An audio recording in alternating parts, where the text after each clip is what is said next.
결코 나와 우리 국가를 상대로 전쟁을 걸어보지 못합니다. 미국 본토 전역이 우리의 핵 타격 사정권 안에 있으며 핵 단추가 내 사무실 책상 위에 항상 놓여 있다는 것. 이는 결코 위협이 아닌 현실임을 똑바로 알아야 합니다. 핵탄두들과 탄도로켓들을 대량 생산하여 실전 배치하는 사업에 박차를 가해 나갑니다. 남조선에서 머지않아 열리는 겨울철 올림픽 경기대회에 대해 말한다면 그것은 민족의 위상을 과시하는 좋은 계기가 될 것이며 우리는 대회가 성과적으로 개최되기를 진심으로 바랍니다. 이러한 현지에서 우리는 대표단 파견을 포함하여 필요한 조치를 취할 여유가 있으며 이를 위해 북남 당국이 시급히 만날 수도 있을 것입니다.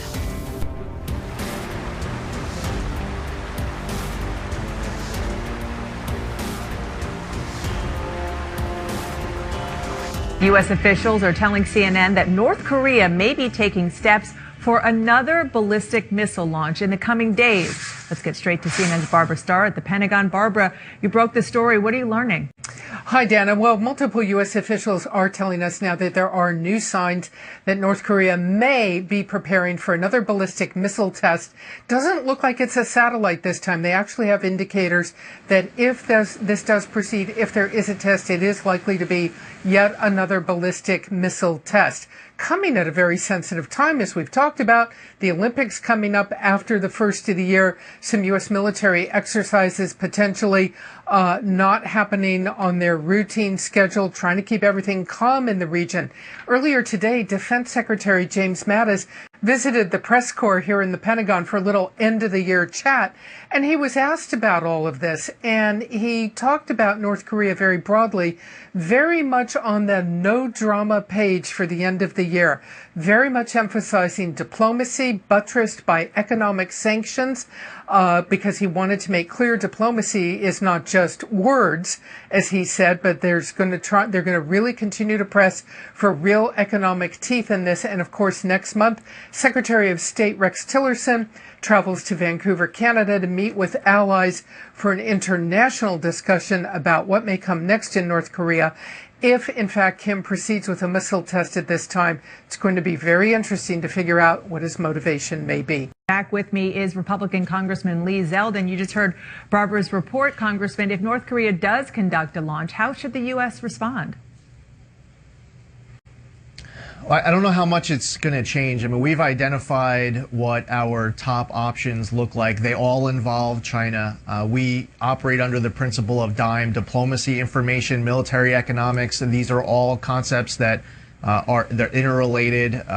Where you want to have multilateral diplomacy, you need to ramp up economic pressure to make both of them work, to have a strong information campaign in North Korea, and also to have the military option on the table. It's all important. But the fact is, if we were to go down a list of all of the options here of how to deal with North Korea, the only good options that we come up with, they're going to involve China. So we just need to continue that particular aspect of the effort, as well as plan for the possibility of having the full range of conventional to unconventional options if we have to use the military option, but it absolutely has to be the last possible option to use. No question.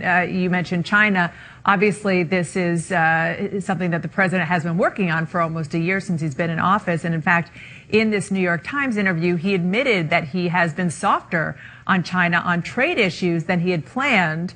But that he said, look at this, the following: if they don't help us with North Korea, then I do what I've said I want to do. Meaning he's going to really try to beat back on their trade policies that he's been holding back on because he wants them to work with the U.S. and other global allies on North Korea. How do you interpret that?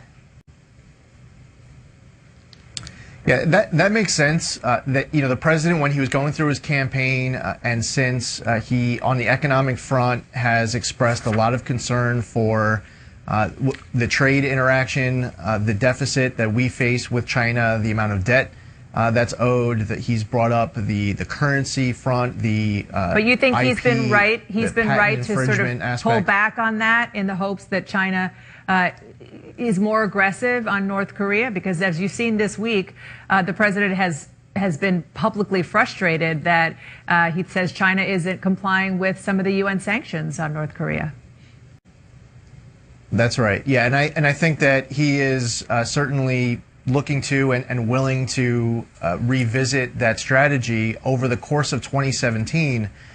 We were seeing that strategy working where, for example, over the summer, there was a UN Security Council resolution vote passed unanimously, including China, including Russia, that effectively cuts off over a third of North Korea's exports. As far as ramping up economic pressure, that China vote, that Russia vote was huge.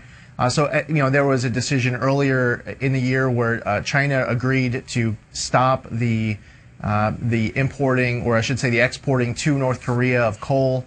There was progress over the course of 2017, but what the president is saying, my interpretation over the course of these last couple days, with this story as it relates to oil, which is a big deal if true, and to what extent it's true, as well as China's plan going forward, the president should be mentioning that he does have other priorities, he has other options if necessary, but he really doesn't want to.